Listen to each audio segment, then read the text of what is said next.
So today we have a really fun topic that getting a lot of interest on ever since we posted it. We have a team from our data science group that's going to be focused all about Chat GPT today, and I'm really excited to hear what they have. Everyone's GPT curious at this point, and hopefully the session today will fill in some of the gaps of information and show off some of the cool things that we're experimenting with ourselves as far as Chat GPT goes. So with that said, I'm going to pass it over to Ankur, who's going to take our presentation today, and looking forward to it. Ankur. Thanks, Tim. Good morning, everyone. And my name is Ankur Gupta. I co-lead our data science practice within the consulting services organization. I am based out in Seattle, and by the end of the call, as the sun has risen, you will be able to see outside my window that it is indeed gray and rainy. I have never had a need to use ChatGPT or any digital assistant to tell me the chances of rain. It's always 100%. In the last 6 months, ever since ChatGPT released, we have seen AI become a household term. There is excitement and opportunities, but there are also concerns and fears. Over the next 45 minutes, we will try to demystify ChatGPT and large language models, which are the foundation of ChatGPT. I will be joined by two of my colleagues, Aditya and Achal. And Aditya will take us through the internal workings of a large language model, the core algorithms at play, as well as how we can prepare ourselves for the demand we anticipate from our customers. Achal will showcase a practical solution on top of GPT-3 that's something we've built in-house and leverages Azure Cognitive Services, ultimately connecting to the OpenAI APIs. Both Achal and Aditya are based in India, where it is 7 p.m. on a Friday evening. Their passion around AI and chatbots should be obvious just based on that fact. So let's talk about ChatGPT. Here's a ChatGPT 101.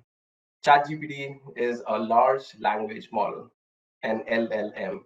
Essentially, they use advanced algorithms, machine learning techniques to analyze humongous amounts of text data, eventually learning patterns, relationships between words, phrases, and sentences. That's the objective of an LLM. It is to learn the language. The large language model, the language part is really important. It's to learn the actual language.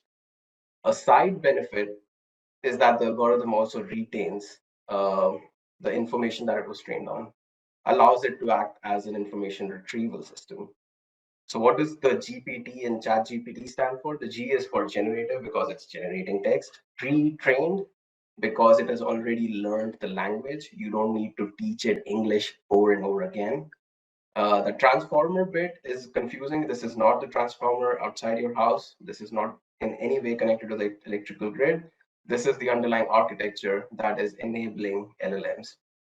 We'll talk about those in a bit as we proceed in the presentation. How it was made? It was made using a lot of data, 8 million web pages, books, articles. Just imagine all of Wikipedia, all of Reddit, every blog, white paper ever published on the internet. All of that has gone into training most of these LLMs. There's a variety of LLMs. The most common one that you might have heard of in the news is GPT-3, coming off with GPT-4 as a new version. All of that was trained on almost practically the entire internet. The model is engineered so that it can stay factually correct, unbiased, and non-toxic. And yes, I'm smiling because it's intended to be that, but remember that these are guardrails added after it has been trained on all that data. The guardrails often fail. In terms of how or when one you would use ChatGPT, I think everyone should be really familiar with most of these use cases. I personally use it a lot to explain technical concepts and metaphors. Prizes for anyone who can catch those metaphors during this presentation. In terms of limitations, we may all have encountered, where we try to paste a long bunch of text on ChatGPT and it's just like, this is too long for me, I cannot process it. So one of the limitations is the obvious one, where it's limited by the number of tokens it can process.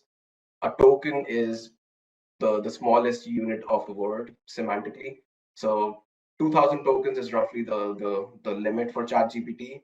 That translates into roughly 1500 words. This will increase eventually. GPT-4 already has increased that from 2000 to 32,000 tokens, I think. Although GPT-4 is only for the paid people on ChatGPT Plus.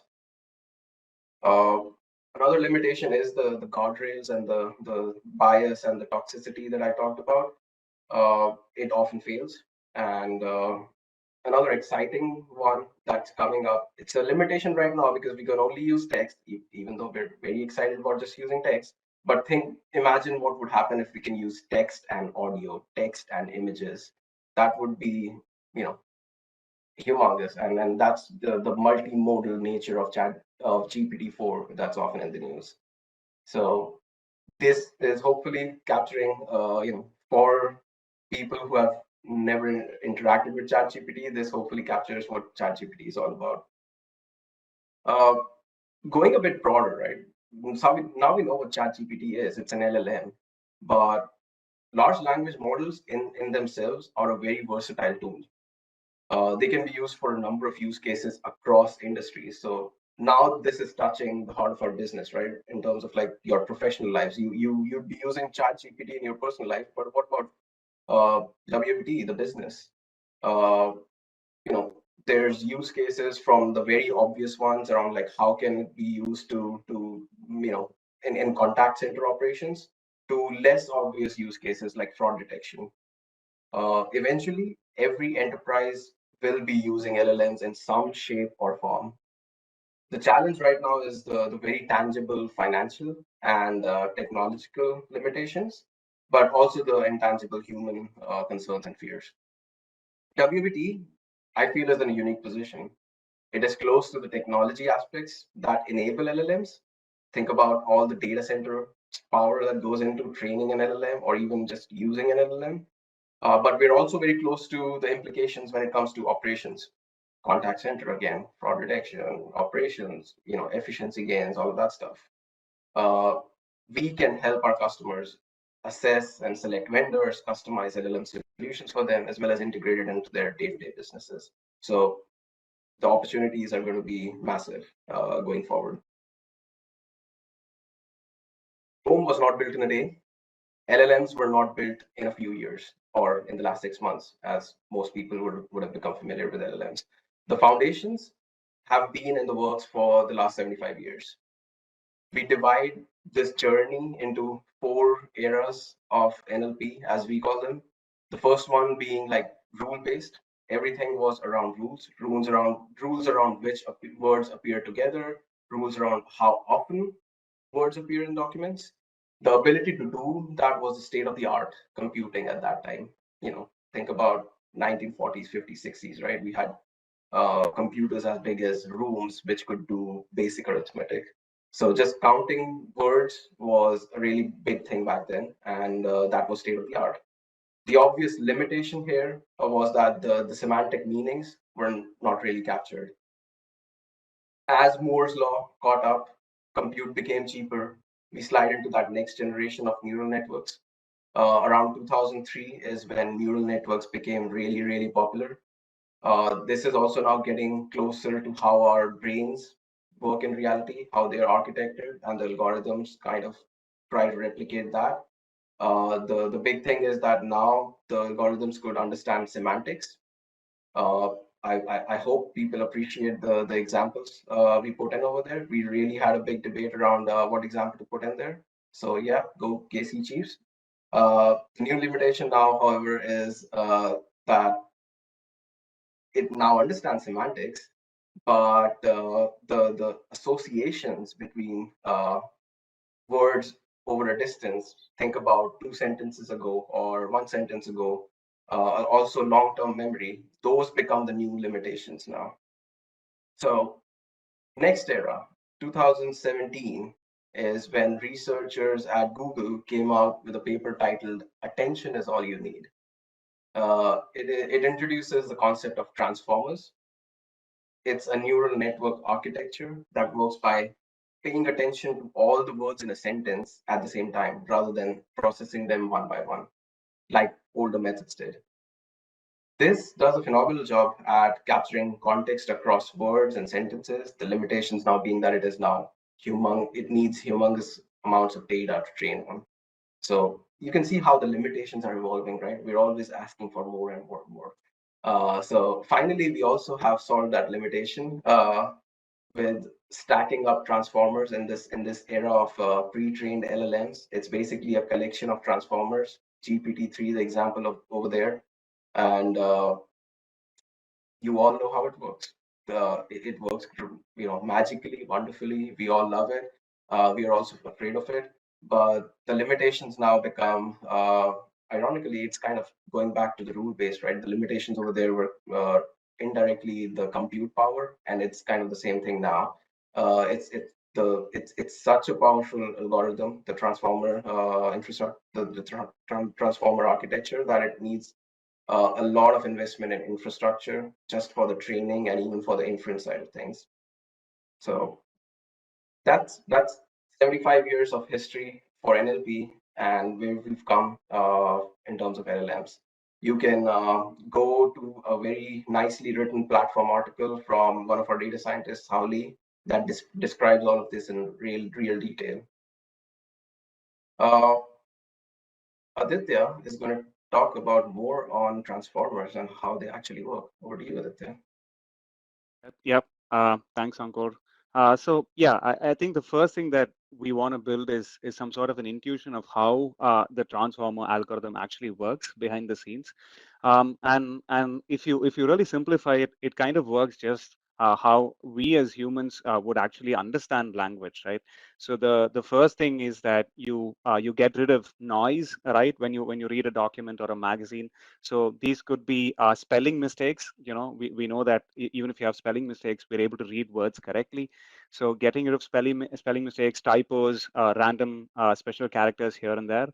And then also, basically processing words which have the same meaning together. So for example, the word tough, tougher, and toughest, they all have the same meaning, right? So you just treat them as one whenever they occur.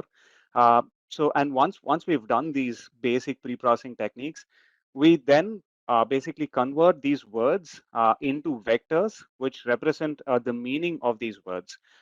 So what is a vector? So a vector is basically a list of numbers where each number embodies some relationship or meaning. So this could be maybe geography, hey, this is the capital, or it could be age or gender, or whatever it is. So ultimately what this results in is this high dimensional space, right? Like the one you see here, where words which are similar in meaning are often clustered together, right? So this way, and this is also how we also learn the meanings of words, right? You tend to associate them based on the context, and also on the words which mean similar. Okay, so now that you've pre-processed it, you've understood what the meaning of the individual words. Okay, so how do you then go to actually understanding language, actually understanding the structure, the grammar, and all of that? So there are different ways in which you could essentially map the input to the output. What the transformer algorithm does is it tries to predict the next word given a list or a sequence of input words, right? And this way, now that it knows the meanings, through the transformer algorithm, when it tries to predict the most appropriate next word, it basically learns the structure and all the grammar and basically everything that's foundational to the language. And so this is how it basically learns all the aspects of the language, and thereby embodies a holistic understanding of the language, of the English language. So that is how when you throw a query, it really understands what you're talking about like a human. So now that we have an intuitive understanding of what an LLM does behind the scenes, maybe now we look at the explosion of the LLM world, right? So pretty much since 2018, there's been like a rush of gold right, rush for gold, like among the big tech companies, everybody has been investing a lot of time and effort into building large language models. You can see several of these top companies. But what's really interesting is if you look at this chart, you can see that ChatGPT, is further to the right. Right, there have been several models which came before this, years before this, but also it's also not the largest in terms of capability, in terms of size, right? Now, what is the reason for this unique popularity? Like basically, if you look at say a Glam, right, Google's model called Glam, it came a good like 18 months before ChatGPT, but it certainly did not splash any headlines. Like I'm sure most of us haven't heard of this model, even though it was far more capable. Like it was much bigger than ChatGPT. So what is the real reason? So basically, there's this secret sauce called RLHF, reinforcement learning from human feedback. So basically, what this does is it helps to align the base model, any of these LLM, to what a human would expect as an output from the large language model, right? It helps the model understand the intention of the user, understand the instruction, like what is the user asking for, and also it helps the model generate a response in a very safe, unbiased, and non-toxic manner.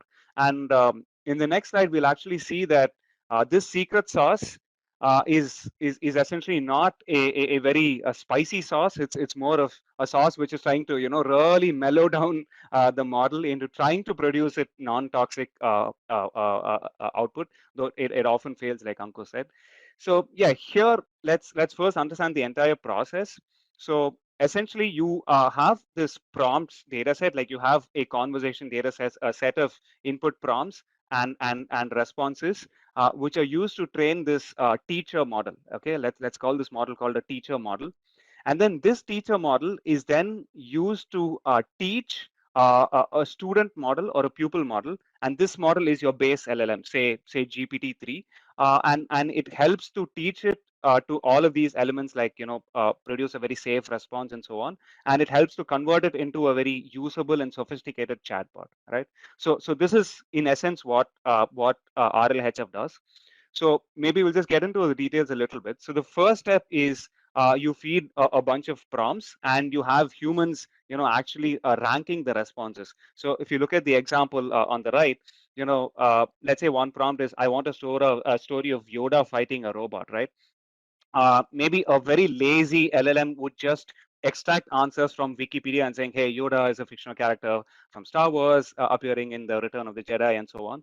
So it's been ranked very poorly. Hey, you're way too lazy. Okay, you got to do better. You're supposed to be generative. Then you have this answer that, hey, Yoda waved hello, the robot died. Clearly, this is a brief and a curt response. Maybe the LLM was not in a good mood. The human cursed it for some reason. And then finally, you also have a response which actually is what you expect, right? It's actually built a very nice Spielberg kind of script, like, hey, creating characters and whatnot. So all of these responses are basically ranked in terms of what's the desirability, what is the user asking for, and how it matches to the input. So these are ranked by humans, and you train a model on these pairs of inputs and responses and their associated numerical values, which are your rewards, right? Hey, is it a plus or is it a minus? Then in the second step, you take a base model, say like your GPT-3, and basically you use this reward model that you just trained in step one to then rank the responses now of your GPT-3. Tell it, hey, how good are you doing on say a given question? Say, write a poem about Iron Man. How good are you doing? Basically, now instead of a human evaluating that reward, you use this reward model, right, to assign a reward, and this reward is then used to improve the output of your GPT-3, and helps it align with the kind of output that you would expect for a given prompt, right? And this is done on a much larger scale. That's why you don't rely on humans to be doing this, and you've trained that reward model. So this is essentially how RLHF converts a sort of unrefined, unhinged GPT-3 into a relatively more refined, mellowed down, chatbot, sophisticated chatbot. Not perfect, but definitely a lot better, which has made it so popular. So now that we have an understanding of how the transformer algorithm works, what is the secret sauce of RLHF, let's look at what are the kind of asks we've been facing from customers, right? And when we think about the different asks, and there have been many really, we can sort of bucket them into three categories.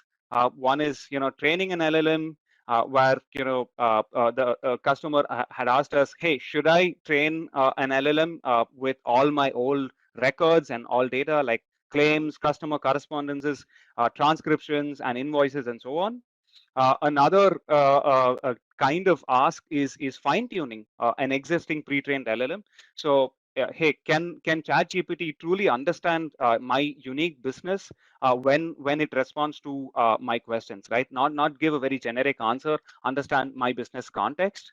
And finally, a third type of ask is a prompt engineering, right? Where you're looking for more relevant tasks or simpler tasks, like how can I use ChatGPT to basically convert a normal English language question into a SQL query. So basically, something like your Stack Overflow.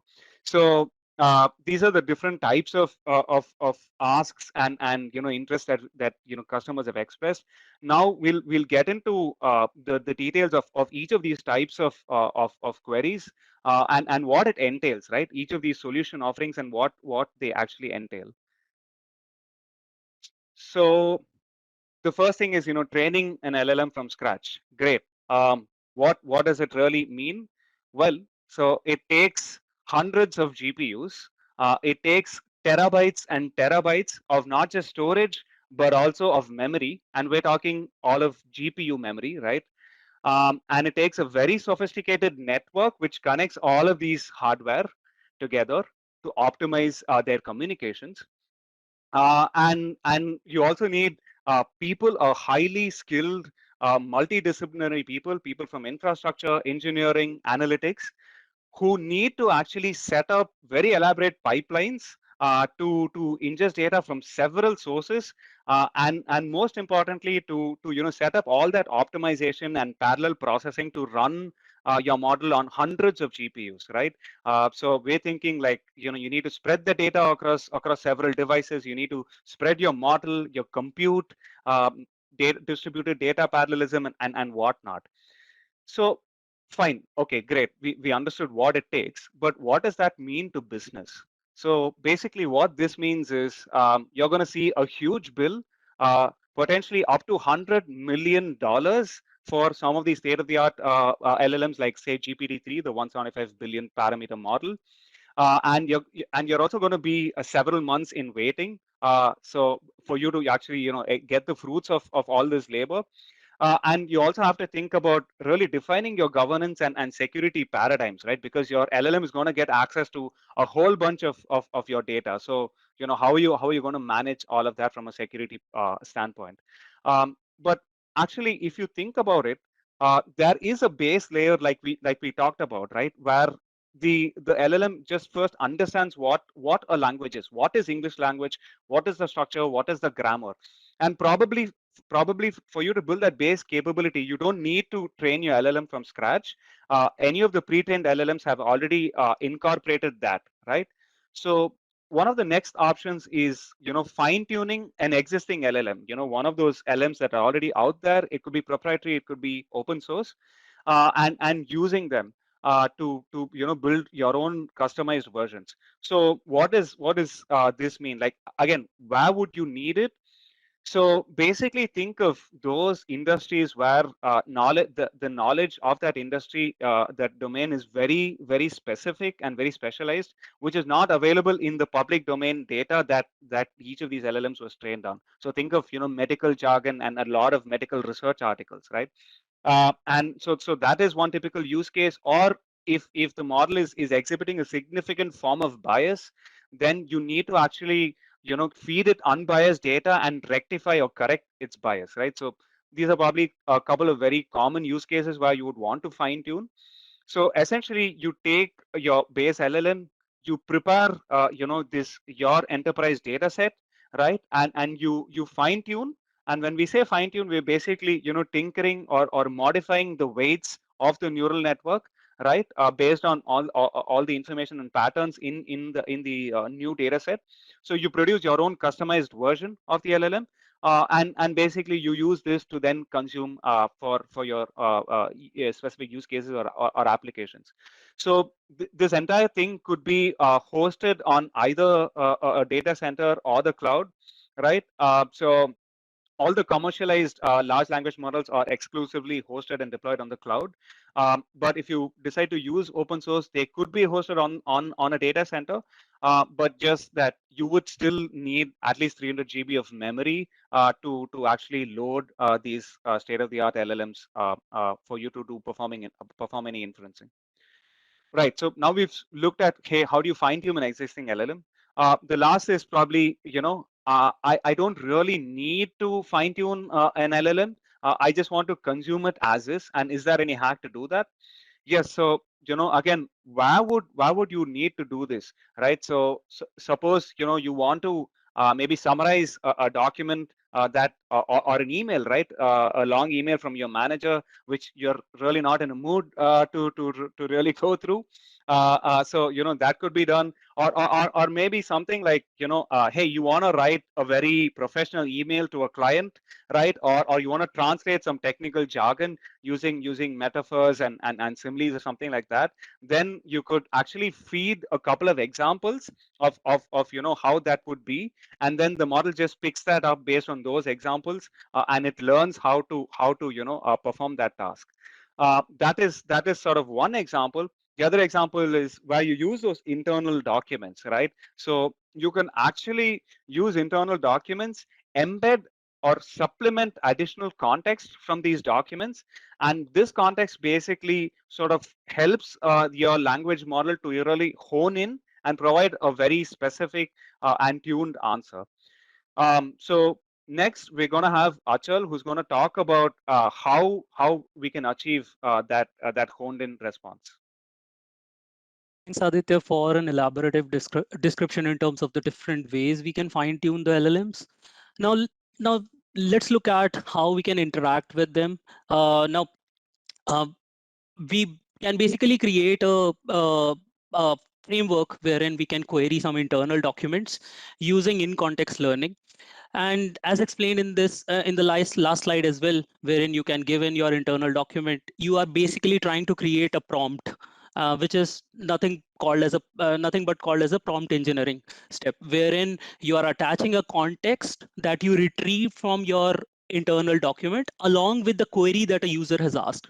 So if you look at this high level framework and go from left to right side, you can see we can provide a user interface which gives in the query, and as the query comes in, the extraction system is responsible to extract the relevant context from the indexed documents, and these index documents are nothing but your internal documents. And once you have that context, you can create that prompt, which actually instruct the language model to say that, okay, this is what the user is passing, or this is what the user is asking for, this is what the relevant context is. Now using the context, respond to the user. So as in the example on the left side, LLM responds with the relevant answer to the query according to the extracted context. Now, one thing you can see here is LLM is just one piece of this whole infrastructure, and obviously that is an important piece. But we do require certain stuff outside in order to create that context clearly so that LLM can fetch the relevant information. And that is what we'll demonstrate in the demo that we'll be showing. We'll be first going through a deep dive into how we structure the demo, and we'll show case different components and relate this framework with the actual code, and then we'll show a nice user interface that we created in terms of querying the internal documents. So I'll share my screen.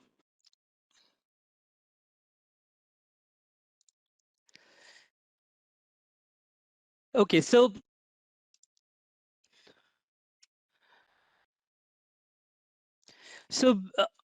how we have structured this demo is we'll introduce different SOW documents that we had for the amount of work we have done for different clients. We have picked up some clients and their SOW documents, and we'll follow the similar architecture. But the important component is that prompt engineering, and how we enable that. We enable it using a special library which is out there, open source, called as Llama Index. And that library actually helps you to create a context which is similar to what you can see in the screenshot, wherein you can actually see a text prompt getting created, wherein you are instructing the language model to look at the context which I am providing you, and also by looking at the context and not using any prior language, try to answer a certain query. And that's how we interact with LLM. We don't do any fine tuning, as Aditya mentioned earlier. We basically interact with whatever knowledge LLM has gained. Now, Llama Index as a library facilitate a lot of stuff for us. It not only provides us certain data connectors, but it also provides us a lot of indices that we can structure our document into. And apart from that, it also helps us to kind of accommodate some of the limitation in terms of language model input. So certain language model will take a certain size of input only. So Llama Index help us navigate that with some of the boilerplate code which is already there, and also creates a query interface which we can straight away use. Now we'll go through the steps one by one, and I'll try to keep it a bit brief, and so that everyone is able to understand. So we start off with like some imports that we need to do in order to kind of basically create the environment for us to run this. Then we are currently running it using Azure Cognitive Services. So we have to set up the respective API keys. Then comes the language model setting. So Azure as a service provides two types of, or multiple variants of model, I would say. There are ADA-based model, which is like the low-end GPT model. However, there is a high-end model which is called a Da Vinci, and this is more. This is like the GPT-3 version for them. And then we do have certain small models which are related to embeddings, or creating those embedding or vector forms of the text that you are passing in. So we'll create the definition of different language model, and also along with that we'll create some prompt helpers that will help us to contain our input so that we can feed it to the language model eventually. Now, up till now, what we have done is we have created the environment so that we can now ingest our documents together. And how we do that, we create custom classes. So for our example, since we are reading SOW documents, and I obviously, for a preference in terms of optimizing the response and getting a good quality response, I want to create a custom parser wherein I don't want to include all the text information. I probably want to include the relevant information which is required. So that's why we have created a custom parser here, which I won't go into detail, but it's basically skipping out some of the pages and keeping the relevant pages which has the text related to the SOW. Then, as I mentioned, that this whole document as a whole can't be given into an LLM, and it doesn't make sense to give it, because obviously if we require a particular pricing related information, that is just a component or just a header within this whole document. So it makes sense to chunk it up and store it in the form of document chunks, and that's what the splitter does, which is in the current implementation, we are using Spacey library as a splitter, which is another popular NLP library for Python. So creating these readers and splitters, we then go into indexing each of the document. Now, in case of Llama Index, we are currently using basic form of vector indexing. And how it will work, a document is chunked into several parts, and each chunk is basically a node which has its own embedding, and that is stored in a document store. And that is what this diagram is kind of representing. However, there are many form of indices out there in Llama index library, and more sophisticated one as well that you can obviously try. Now, once we have now our task is now to read through the directory and read all the documents which are required. So we give the directory name and we read through the directory, which is simply a directory reader wherein we are passing our SOW parser and telling the function that you have to process only .pdf file because that is what we want to process. And then we have the simple vector index creator, which takes those documents, take the LLM predictor, like the LLM model, because LLM is being used for getting those embeddings or the vector space for the documents. And obviously other helper functions. Then this is a log that you'll see essentially, wherein you can see I'm going through each and every client. Currently, we have 5 different clients. And as it is going through every client, it's trying to take that document in, chunk it up, and embed it.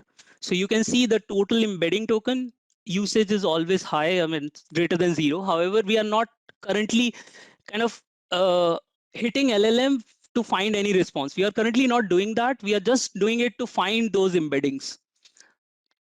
So as we go through each and every client, we process those documents together. We create an individual index for every client. So once you do that, you'll get a structure like this, which is nothing but going through 6 different clients we have and their respective indices.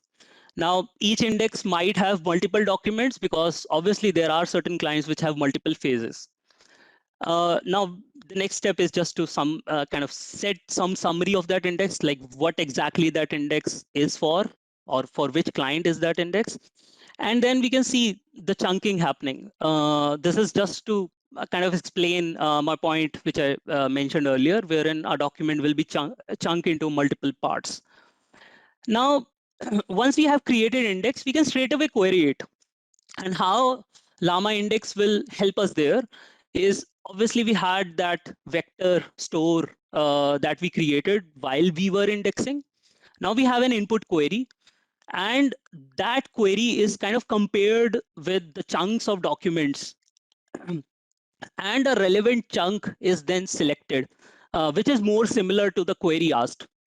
And this similarity you can set at your end as well, that how much chunks you require.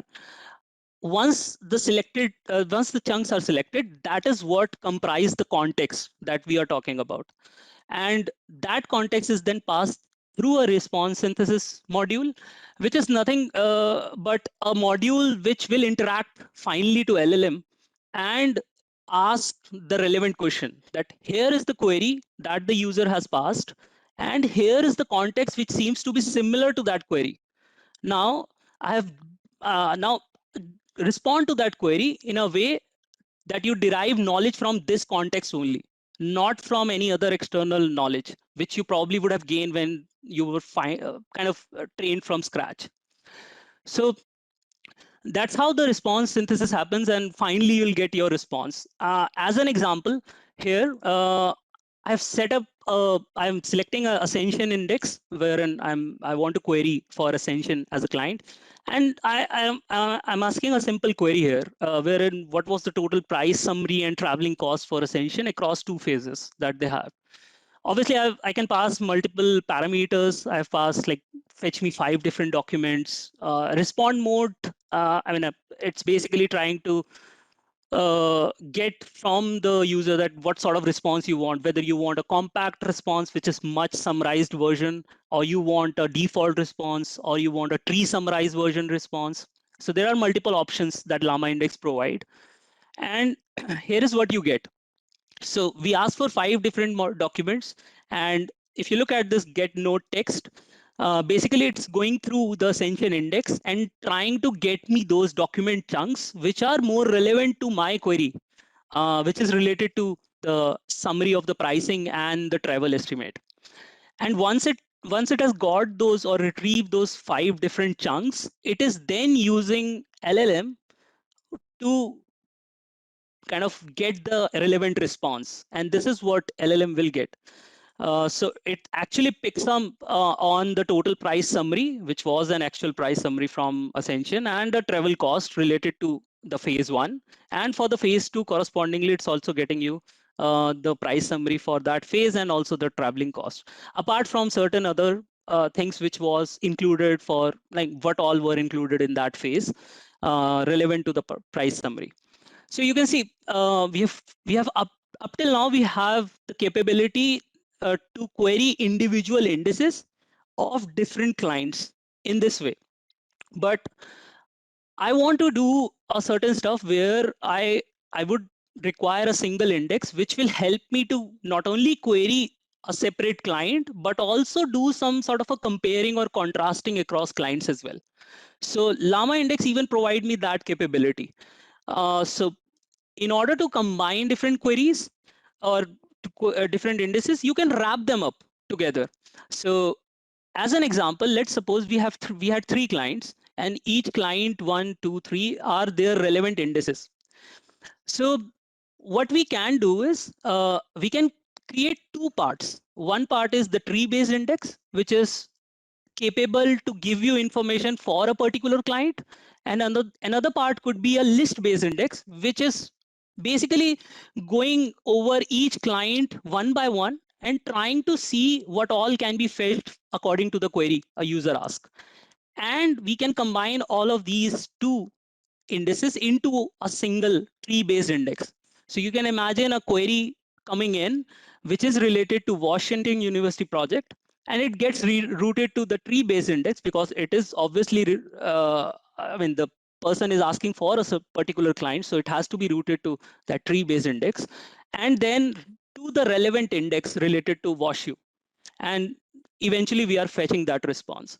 However, if I want to do a comparative or a contrast view across all the SOWs, like tell me what was the travel estimate across all the projects, then what it will do is it will go to the list based index and go through each and every project and get the relevant context out of it and create the appropriate response. Now, how you'll do it, it's a simple way, and that's what the good part of Llama Index is. It's kind of abstract away some of the necessity that you will or necessary information or necessary code you need to write to do all this. It will abstract away all of that, and you can just do a simple GPT list index, which is just the list index, pass all the indices you had earlier. Similarly, you do the GPT tree index, which refer to the tree index part, and then you combine it into another tree index, which is what will give you this document. Then let's see. Now we have created a composable, like a graph, which is already having a lot of indexes. Now we can save this graph, and the stuff which I have been talking about till now, you don't have to do it every time. You can save it and you can just load the graph again. And now, since we have created the combined graph, now let's try a few of the queries that we wanted to do all the while. So let's before doing that, we can set certain parameters which are related to different type of indices. Now, since we set it up in multiple ways, so let's say we wanted to ask a particular SOW related query like we had earlier as well. In fact, I've used the same query one, but just focus on the logs part of the Llama Index. So I asked about Ascension. It has gone to the second part, which is the tree index part of the query. And then it has gone to within that tree a certain index which is related to Ascension. And then it actually derived me the information which was it's exactly similar to what it was above as well.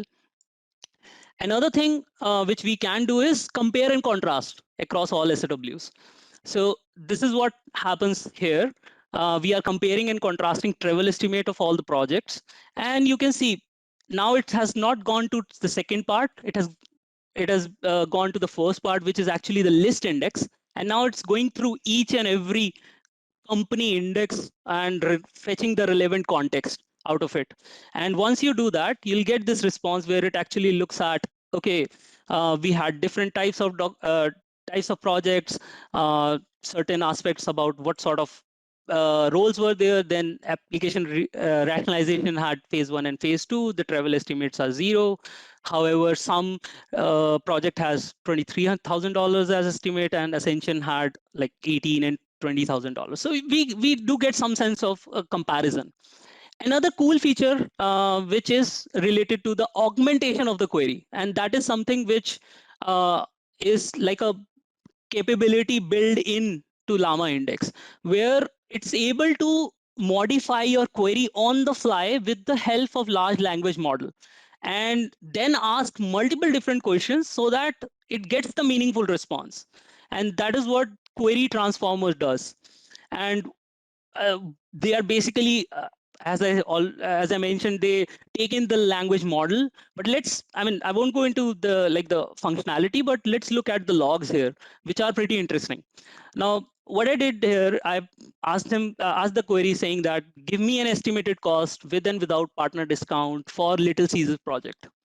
Now, look at the current query. This is the query which I asked. Now, what the Llama Index is doing, it's using the current query and going to the large language model, saying that I want to respond to that query, give me a better question to form so that it can fetch meaningful context.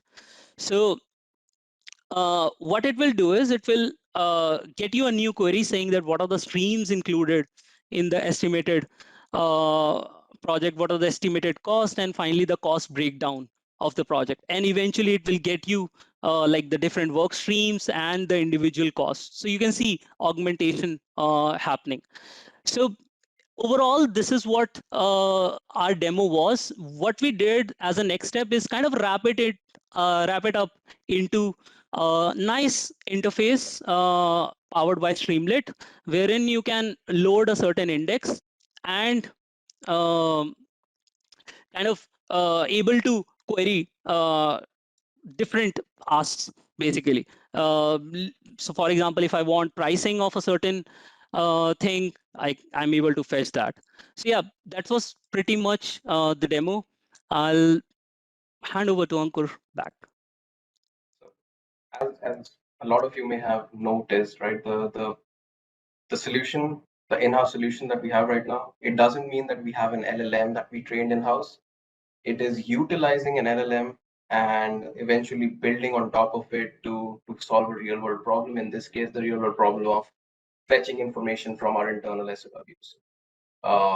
The bulk of the hard work in building this is that indexing that Achal was explaining.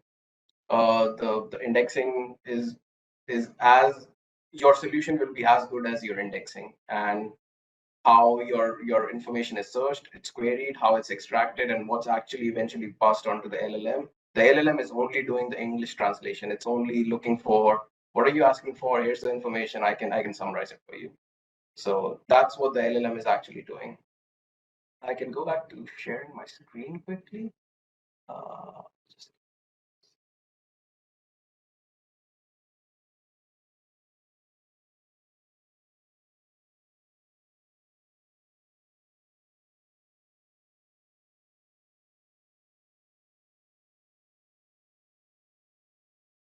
So in terms of like the landscape out there, right? So what Achal just showed you was using an LLM, which is called GPT-3 from OpenAI.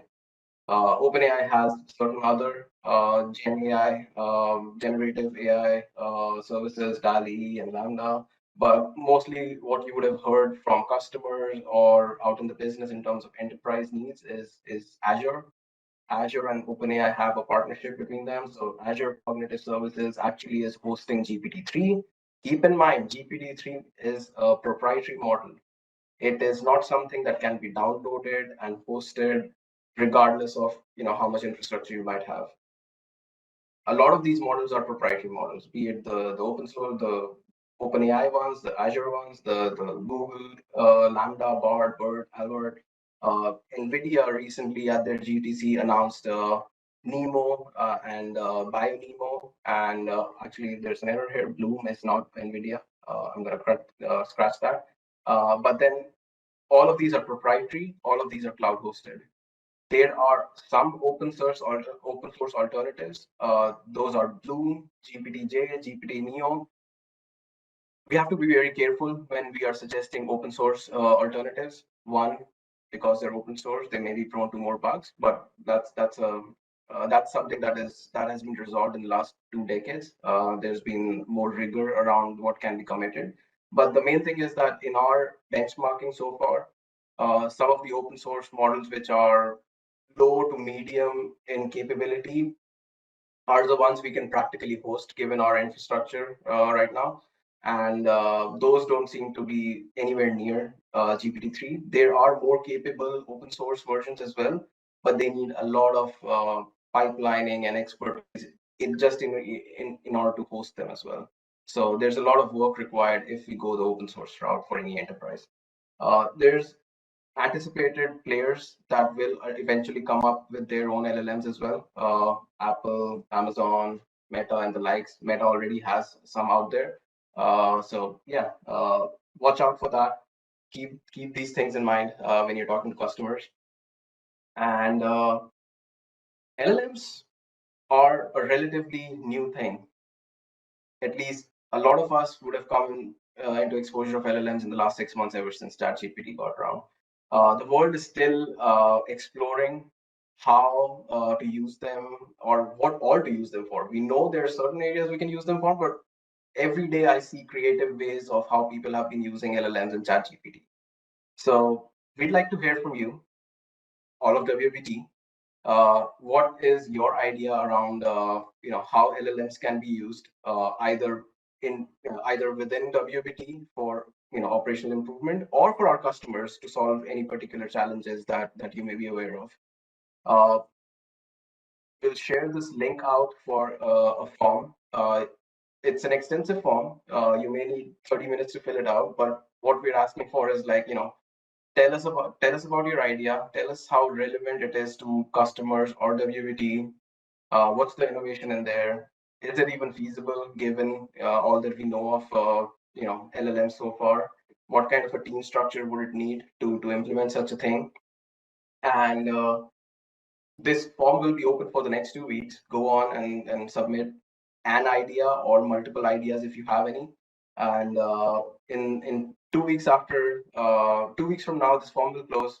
After that, we'll go on to evaluating all the entries that come in. The data science team is really excited to pick up an idea and start working on it. The winning form gets to be a part of that working team and get a chance to lead their idea from just being an idea to something of a product, or not a product but a demo or a showcase that we can explain to our customers. So yes, we'd like to hear from you. Just something we'd like to leave the audience with is we heard about 3 things. There's training an LLM, there's fine-tuning an LLM, there's consuming an LLM, which was the prompt engineering that Achal showed. Training an LLM is restrictive, it's expensive, it can take possibly months to turn around.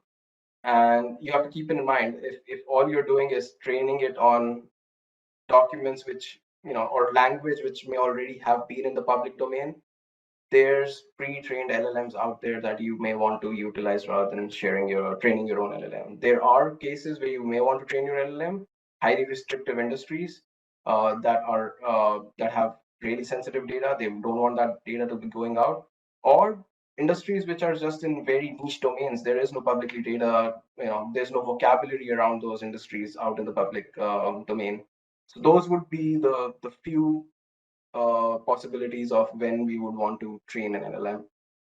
Fine-tune is probably what would be happening most of the times. And then consumption is a really simplistic use case. You just start using it. So turnaround time of months, weeks, or days. Very cost prohibitive. This is something eventually everyone will use. This kind of cheap. I mean, when I say cheap, it's a relative term. Performance, security, governance. Just you have to keep all of those things in mind. But the biggest thing you have to keep in mind is that this is something which is evolving by the day. We're still grasping at what it actually means for humanity, for society. People have been talking about what if, I feel it's a sentient. Will humans be replaced? Is this a the next extinction event, think Terminator. So yes, all of those things are also very important. So keep these things in mind when you're talking to your clients, your customers, or your colleagues about LLMs. That is all from us today. We'd be happy to take any questions if there are any.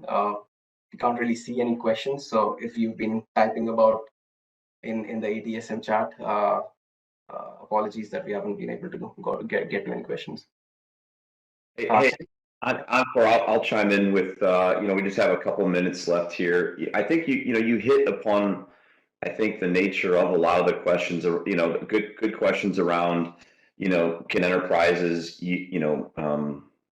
adopt or train maybe proprietary LLMs, internally. I think you've hit that question with, you can, but the cost and the timeline is high and complex versus using the available stuff that's out there today. So I think that you did a good job of kind of answering that question in general. A couple more questions around the ethics of AI and where it's all headed, and not a simple answer to give. And I think you kind of teed up the environment that we're living in right now, because it's just as much as the technology is innovating, it's equally causing ethical divide and stuff like that in terms of its use case and so forth. A good comment around if you do go to adopt and install, and enterprises start to really take this technology on themselves, some good sessions around what are the technical components, and maybe we can come back to that and have a session on infrastructure to support all this stuff, right? The infrastructure that's going to sit behind the $4 bill signs that you put up there. So that's another good one. So yeah, I think we hit on a lot of it. Probably not enough time to go into some of these deeper questions, but just wanted to take a step back here and just say, thanks for covering this topic today. I know personally I learned a lot. I appreciate your research. You're explaining it to everyone, in common terms. I think then the demo was a very practical, cool use case that I think shows that we have capability and understanding.